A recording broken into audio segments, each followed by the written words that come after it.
Hello again, guys. I'm back with another spiel.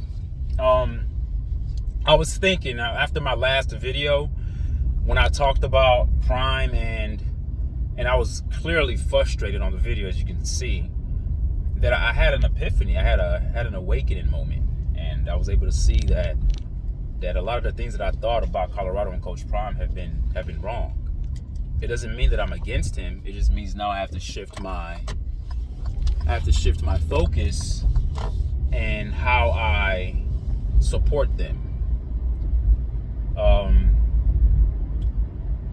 But I want to get into the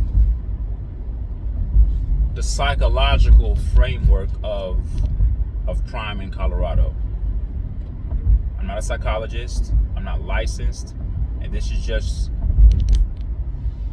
me speaking from just general experience, from what I know as a human. And just because you don't have a title behind your name does not mean that you cannot or you're rendered incapable of actually giving a informed opinion or an informed assessment about something that you see. You know, I don't have to be a meteorologist to know that it's hot. I can actually apply scientific observation and apply my five senses and to gather information and data collect to make a decision. So I'm not saying that I'm a psychologist or a psychiatrist or anything like that. I just want to talk about the psychological framework of Prime in Colorado. Now, a lot of people have been giving him unwanted hate based upon his appearance. He doesn't dress like your typical coach. He doesn't talk like a typical coach. He handles the media unlike a typical coach. His press conferences are peculiar at best. His locker room is very different. The sideline, the barrage of celebrities that infiltrate the sideline is unlike any other team. And there's nothing wrong with that. But when you're talking about psychology, there has to be a study of the mindset that permits that type of behavior or promotes it. When Colorado lost their first game and got blown out by Oregon, a lot of people, a lot of media pundits were saying things like, oh, Prime has gotten humbled. He's got humbled. Well, the problem with a person like Deion Sanders, aka Coach Prime, is that he doesn't know how to be humbled. And that's a problem, because before greatness besets in, there needs to be a degree of humility that's implanted, that's embedded, that's at the soil or at the foundation of what greatness can become. Before you could become what you are, you need to be humbled. And there's nothing wrong with that. That's the natural process of life. That's the processes of everything. The beginnings are always painful. Childbirth is very painful. The woman pushes. There's a degree of humility that takes place when a woman is given birth. The pain, the anguish, the breathing, the pushing, the 9 long months of bearing that seed inside the womb. And now that child is ready to burst out and come forth and start its first level of consciousness, a first level of a degree of awareness.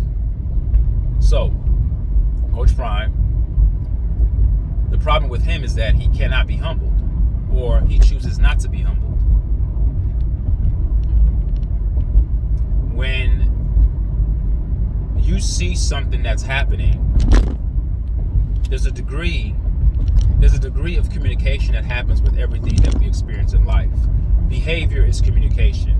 Experiences are communication. If you experienced a bad relationship, that's communication to you, to make sure that you do your due diligence before you get into a relationship, or it's a communicative piece to you to make sure that you look at the little things while you're dating or courting that female or courting that man, if you're dating a man, and look at the little signs that you overlooked initially.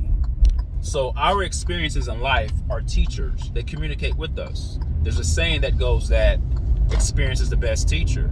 And I believe it is. Because someone could tell you something, but until you experience it, then you feel it in all three phases. You feel it spiritually, you feel it physically, and you also feel it emotionally.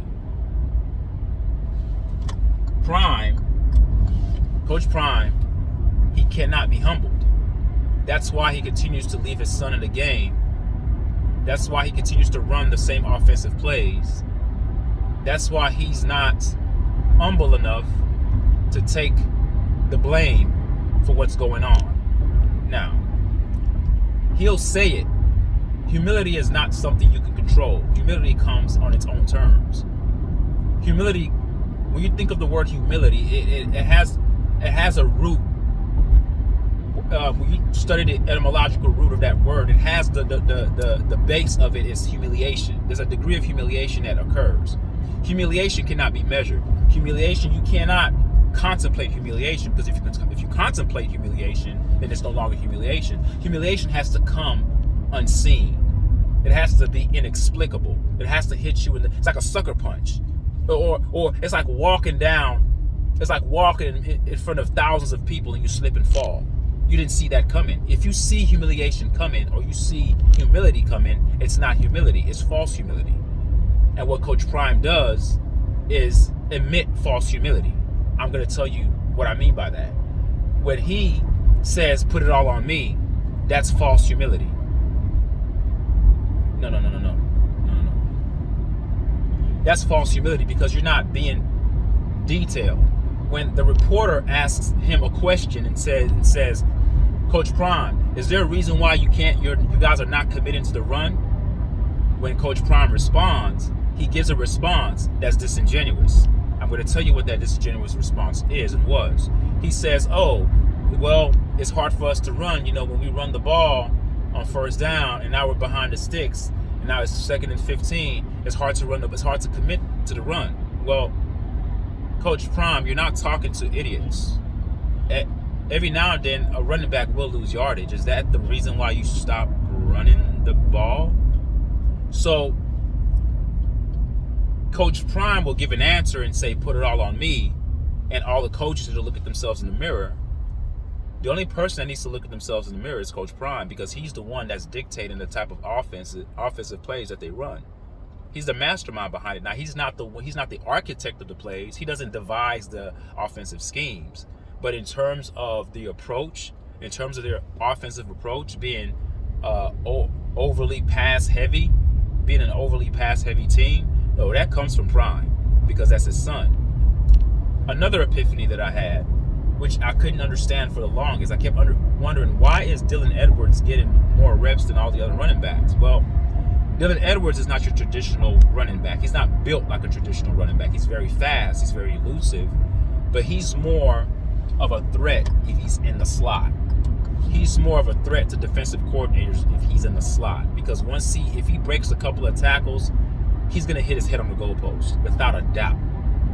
But the reason why they use Dylan Edwards as the running back is because it helps pad Shador's stats when Shador throws it out to Dylan Edwards on the flat. Everyone knows that Dylan Edwards is, if not, I think he is the fastest on the team. If he's not the fastest, he's the second fastest. I think he is the fastest on the team. With that being said, you see how a team is constructed. You have big, capable backs that are able to run between the tackles, and you don't use them, but you would rather put in a small, tiny running back that's really he should be a slot receiver. A $140 soaking wet, and you're having him run. You're having Shador do RPOs with him. I mean, what tackle is Dylan Edwards going to break? He's not going to break any tackles. He's elusive, But his main staple is not running over people or breaking tackles. His modus of operandi is based upon his agility and speed, and to get away from people who are trying to tackle him. Once you get your paws on Dylan Edwards, he's going to go down, and he's not going to apply any kind of physical pain to the person that's trying to tackle him. He's not going to bowl you over. Allison McCaskill will. So when a man cannot be humbled, he will refuse to see the errors in his ways. The reason why I say that, because we are 8 games into the season and nothing has changed in terms of the offensive approach. You know why nothing has changed? You know why nothing has actually changed in terms of the offensive approach? It's because Coach Prime is at the helm. He has executive decision. He makes the final say. He's the head coach. There's a reason why they're called head coaches. There's no way that an offensive coordinator is going to override the head coach. So if you're getting upset that they're too pass happy and too pass heavy, guess who's making that call? I want you guys to think. This is not me trying to blame him. This is just me being factual and being accurate with my assessment. It's coming from Coach Prime. Because again, he's trying to help his son win the Heisman. Well, he's not going to win it this year. We know that for sure. Maybe next year, but that's if he can walk into next year healthy. I believe the beating that he's taken this year has taken probably 2 years off of his professional NFL life when he decides to go to the NFL. So when Prime says put it all on me, and how are we going to put it all on you, coach? Be honest. Hey, you know what? My son's great. My son's good. I wanted my son to shine, but it seems like we can't do that because we're too predictable right now. And I have to admit, I do want the ball in his hands on every play. I would love him to pass for every play, but that's not smart. We need to go back to the drawing board, and we need to be more of a balanced team. If Coach Prime said that, that's all good. But he's not going to say that, because that admits that he's flawed. That admits that he's wrong. He's not going to do that.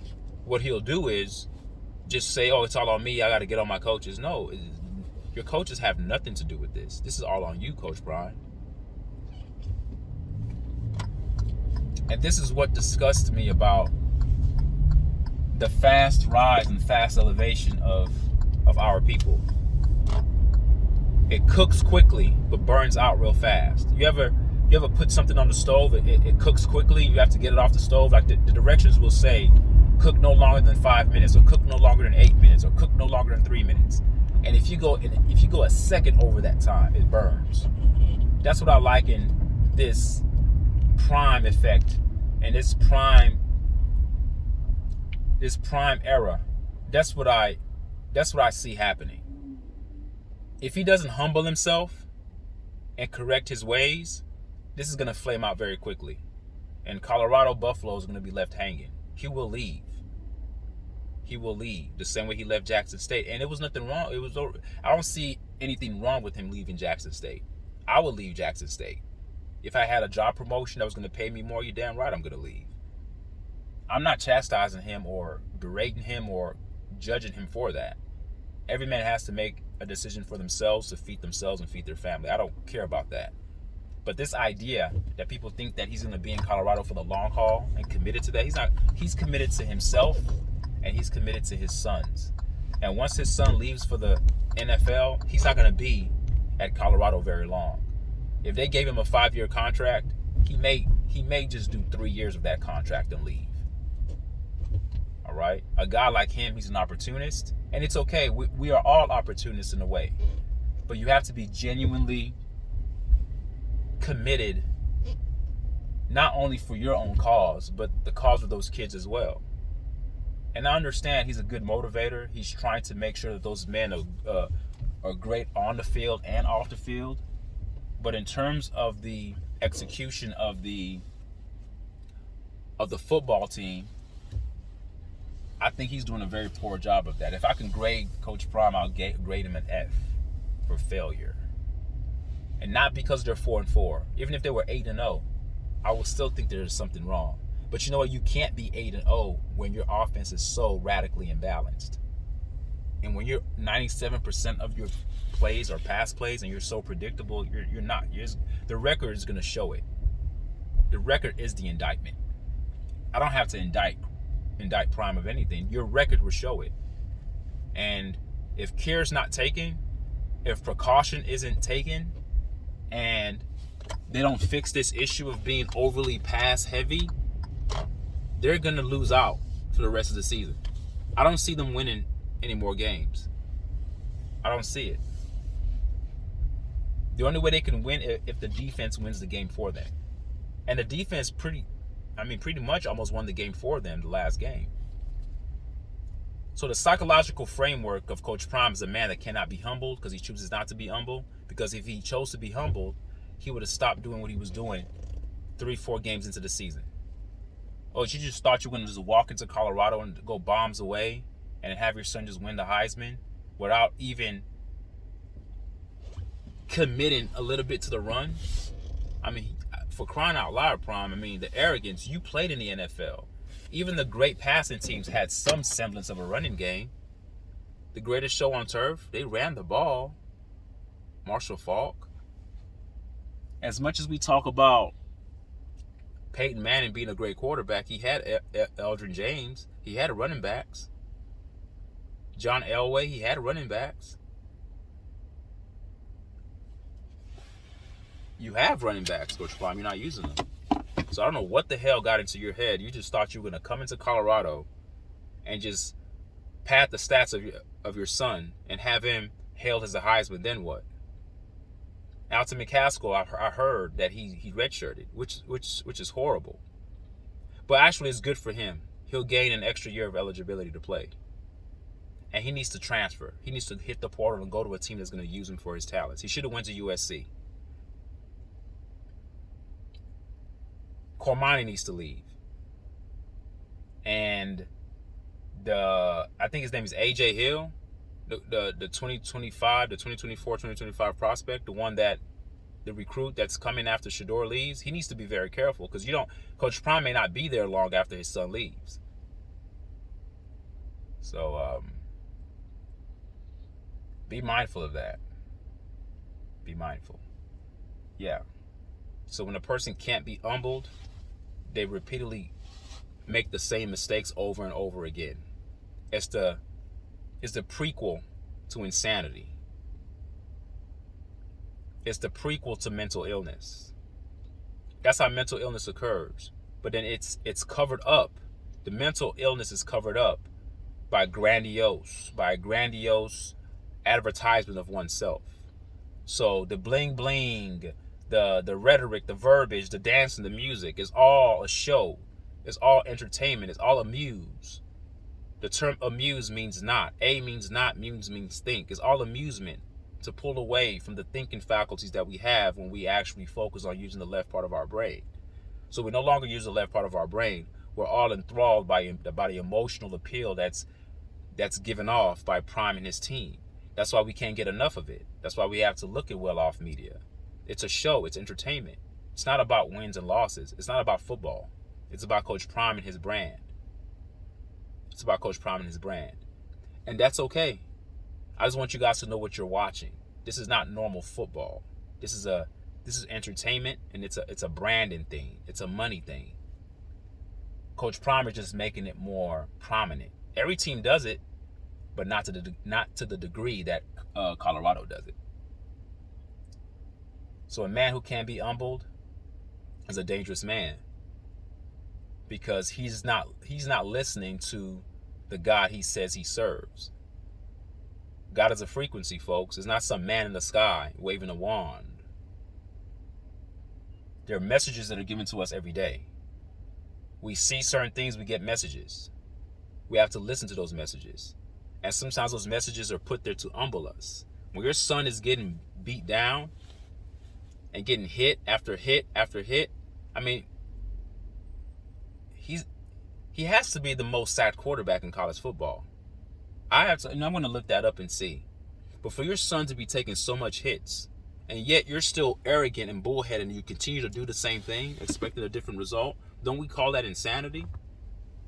That's what not being humble, not listening to the signs puts you in. When you don't listen to the signs, God speaks through everything, through nature, through experiences, through encounters. It's talking to you. When you're getting beat and your son's getting beat, that's a communication to you to change what you're doing, Coach Prime.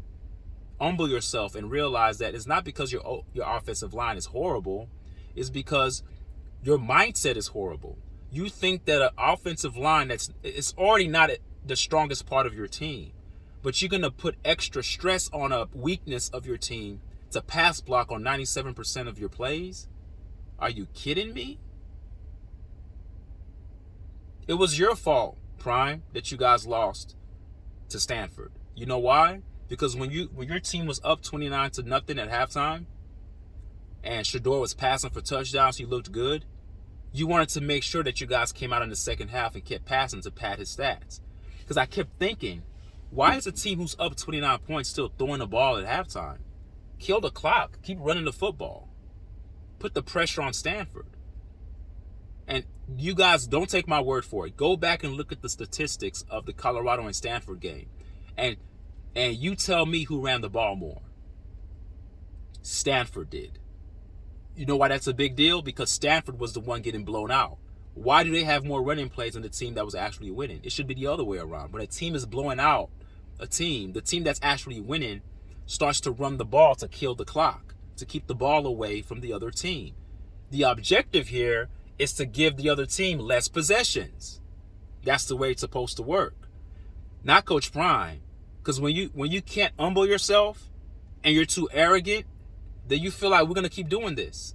And then when it doesn't work, then you start blame shifting. Oh, guys don't love the game. Some people like it. No, everyone in that locker room loves the game. You just have a different agenda. And your frequency is operating on a different wavelength than the rest of the team. You have your agenda, and those players have their agenda. And right now, it's not together. But it's not together because your players don't love the game. They love it. You just love Prime and your kid. Your love is not football in terms of the grand scheme of things of what Colorado football can be. You have an agenda. And if you're going to be there, Coach Prime, after your son leaves, I'm very, very interested to see how you're going to coach the team.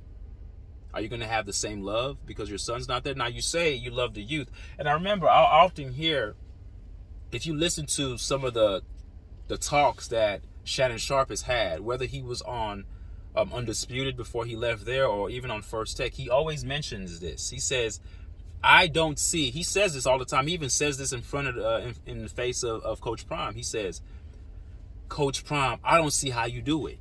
I don't see how you have the patience to coach, and you were so great. Me, and that's Shannon talk about himself. He'll say, me, I don't have the patience. Because I can't. I don't have the patience. Most great players don't have the patience. This is what Shannon Sharp would consistently repeat. And I think there's some merit to that. Because as great as Dion is, does he have patience? Has he shown to have patience? He came with his Louis luggage, expecting to win. Now he never said he was going to win a national championship, but he did not expect to be 4-4. Because he thought he had the team that he needed. He had his son, and he had a bunch of 4 or 5-star recruits that left their team and came to Colorado through the portal. Some people left, that were already on the team. A lot of them left. But then some people that were actually who came in through the portal left. There was some offensive linemen that left too. So there's some truth to that. How patient are you? Are you in here for the long haul, or are you here to write a narrative that's self-serving and that's family-serving? I mean, I understand looking out for your family line, but goodness gracious, you're making it too obvious, Coach Prime. You are totally abandoning your running backs. You're throwing your offensive linemen under the bus. Go look at my other video, guys. When I read an article online, Coach Prime's mouth, verbatim, replace them. They're disposable to him. But guess what? In the press conference, he says, I had a meeting with my offensive linemen. We had a great meeting. I expect to see them do better. Like, stop it, Prime. Stop it. You've already publicly humiliated your offensive line. They're done. You may have had a meeting with them, but psychologically, they've already disconnected. So I'm just warning anybody who wants to go to Colorado and play football for Coach Prime, be careful, because what glitters is not always gold. There's always another side to everything that's portrayed through social media. I want you guys to be well-rounded thinkers and well-rounded individuals. I'm not a hater. I don't hate anybody. I don't even know Coach Prime personally. I'm just here to provide you guys a different perspective, an alternative perspective, because I don't want you guys to get caught up in the emotional trance that's going on. Because, hey, everybody Prime this, Prime that, Prime this. Oh, Colorado this, Colorado that. Okay, we understand that. But there's another side to what's going on. Remember, the truth is not easily revealed, folks. You got to peel back the onion. You got to peel back the layers to get to the truth. And I'm not even at the truth, but I'm much closer than an average man is, because the average person thinks that it's not Coach Prime's fault. The average person thinks that it's the offensive line. The average person doesn't know that it's Coach Prime that's behind that. The average person doesn't know that it's Coach Prime that's putting his son in a position to get his brains battered and get his brains beat in, getting hit that many times. Can you imagine a college athlete taking painkillers at halftime? Not at the end of the game, at halftime. He had already been demolished by halftime. He had to get injected with painkillers. These are not my words. These are the words of Coach Prime during the press conference.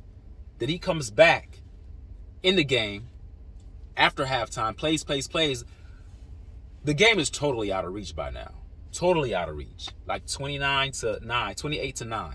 6 minutes left in the game. Look, man, just call it a day, put in your backup quarterback, and we move on. Guess what Coach Prime did? Because he's hard to be humbled. He's bullheaded. He still leaves his son in. So tell me something. Does he really care about his son? Or is he more concerned with stats and building up his son's reputation as a great quarterback? So what's more important? It's a double message. 1 minute he's saying, Travis Hunter wanted to come back, but I'm not going to let him come back because he needs to get healthy first. Your son is getting killed out there. Why'd you leave him in? See the double, there's inconsistencies that are there. So when I detect those inconsistencies and talk about them, people are going to call me a hater or that I'm doing something for clicks. I'm not doing anything for clicks. I'm just talking. I'm just running my mouth on YouTube. Whether you click on the message or not, it doesn't bother me. You never hear me on messages telling you guys to like my videos and share. I don't do that. I just make a video and end it. You do whatever you want to do. If you feel like subscribing, subscribe. I'm thankful for the people that are subscribing. But I'm not in here for clicks. I'm just speaking my truth. And the reason why people actually click on the messages is because the things that I'm saying actually sort of resonates with a lot of people. Because once you start thinking, you start going against your emotions. You should not let your emotions lead you. You should lead your emotions. The energy has to come from you. You lead the motion, not the energy. You lead it. Your energy has to lead the motion. That's why it's called emotion. But your energy has to be founded on something that's true and foundational and based upon cognitive thinking that's based on critical thinking. Deductive reasoning, making solid inferences, trying to come up with the answer. But when you think you know it all and you feel like, okay, this is it, then you stop receiving information. I just don't want you guys to stop receiving information. When this first started, I was head over heels over this Prime thing. But now I'm starting to pull my feet back. I'm like, hold on. I'm being lied to here. The narrative is not the offensive line. It's Coach Prime. He's not taking accountability for what he's doing. He assembled those men to be yes men to go to do things his way, to build up his son's stats. He didn't come to Colorado to stay there for the long haul, folks. He didn't come there to stay for the long haul. He may, in his 5-year contract, he'll do this year and he'll do the second year. So it leaves him 3 more years left. So Shador's here this year. Next year, Shador's coming back. Once Shador leaves for the NFL, he'll have 3 years. He may do 1 year out of that 3 and he'll be gone. So AJ Hill, you may not have Coach Prime there your whole college football career. You may want to go to a school that has more stability in the coaching position. So just giving you something to think about. As any player that wants to go there. Once Travis Hunter and Shador leaves and Shallow leaves, hey, it's fair game after that. I mean, you don't know what's going to happen with Prime. Very unpredictable. You don't know what's going to happen with him. And people made him out to be a victim. Oh, he won, and people are hating on him for leaving Jackson State. I wasn't one of the ones that hated on him because he left Jackson State. I don't care where you leave. You leave and do whatever you want. But the avalanche of notoriety that he's received from going to Colorado has been so crazy that the only thing he can do now is go to the NFL. There's no college. He's already dominated college without winning a national championship. Think about it. He's come in Colorado being treated as if he's already won a national championship due to all the fame, the notoriety, the money that he's pulling in, the ticket sales, the merchandise, the merch, the social media, all that stuff. He's raising revenue for Colorado, increasing it by a radical margin. So with that being said, after a man conquers the mountain, there's nothing else to do but to leave that mountain and go try to conquer another mountain. The only mountain he can leave to now is the NFL. And I never thought I would say that. I remember Keyshawn Johnson on Undisputed would say that. He would say, "Oh, he may leave to the NFL. You never know." But in my head, I'm like, nah, he's not going to leave. He just came to Colorado. He's not leaving anytime soon. But when I say anytime soon, I mean that he'll at least be there for 5 years plus, at least, at minimum. But I don't even think he's going to make the 5 years. The way I see he's conducting things, the way he's all about padding the stats of his son and looking out for his family, looking out for Sanders only. Nah, he doesn't care about those kids like that. Don't let that talk fool you. Because those kids, go in the locker room right now and talk to those kids and let them be honest and ask them, what do you think? They'll tell you the truth. The locker room is divided as I speak. It's divided. Because think about it. Everyone sees what I see and they see what you see. You're not using the full team. You're only concerned with your son. It's your son and everybody else. It's your son, Travis, Hunter, and Shiloh, and then the rest. You can't have that. Once children or once students or young athletes start to detect unfairness, that's the last thing you want to put off on kids, when they start to see the unfairness. You can't do that. So yeah, the psychological framework of Dion is a man that cannot be humbled. He'll control the humility by giving out false humility and say, put it on me. That's false humility. Because if he was truly humbled, he would change his offensive approach. And he has not done that yet. So that's a man that cannot be humbled and refuses to be humbled. But you know what? Humility is undefeated. It's going to keep hitting him and hitting him till he gets it. And even if he doesn't get it, it'll hit him until the day he leaves this earth. At some point, man, you got to just humble yourself and say, look, I'm going about this the wrong way. I need to change something. Until you change, nothing's going to change. And I foresee Colorado losing out. Not because they're a bad team. It's because of the approach of the coach. That's why. The coach that you guys think is a good coach, he's a great motivator. He's good behind the mic. Great behind the mic. Just because you're a great orator and you're a great motivator does not mean you're a good coach. There are some guys who can't even talk, but they can coach their asses off. So don't misconstrue the two. Say, oh, because he's a great motivator, he's a great coach. No, you can motivate people, but you also motivate people to not like you either by your antics, by your duplicitous verbiage. You say one thing and do the other. You care about the kids, but you're not using the kids. You only care about your son. You say the offensive line that can't block for run plays because on one run play, a running back lost 5 yards. How about the times when your son takes a sack and loses 10, 20, 10, 15 yards? Do you stop passing? No, actually, you ratchet up. You keep passing.